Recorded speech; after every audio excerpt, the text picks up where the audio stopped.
Are you looking to send a perfectly timed personalized email to a specific client or lead in HubSpot?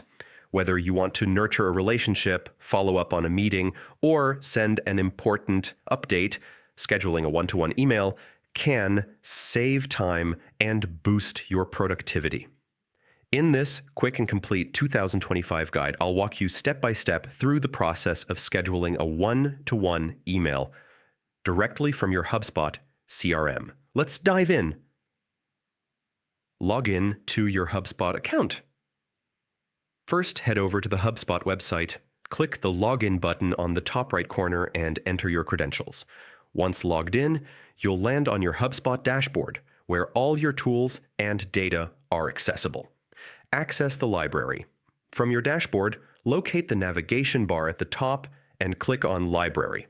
This is your central hub for templates, scheduling tools, and resources.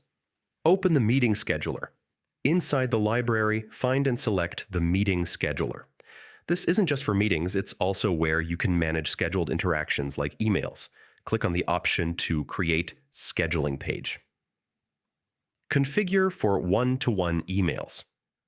When the scheduling page setup appears, choose the one-on-one option. This is specifically designed for personal and individual communication.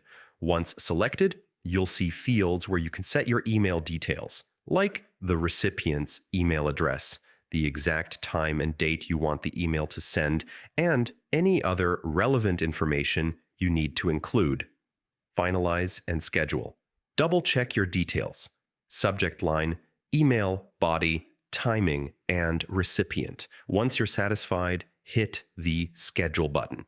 HubSpot will now handle the delivery automatically at the specified time, making sure your message reaches the right person exactly when you intend. And that's it. You've successfully scheduled a one-to-one email directly from your HubSpot CRM. This not only saves you time, but also ensures your outreach is timely and professional. If you found this guide helpful, give it a thumbs up, subscribe for more HubSpot tutorials, and drop your questions in the comments. I'll be happy to help. Thanks for watching, and see you in the next one.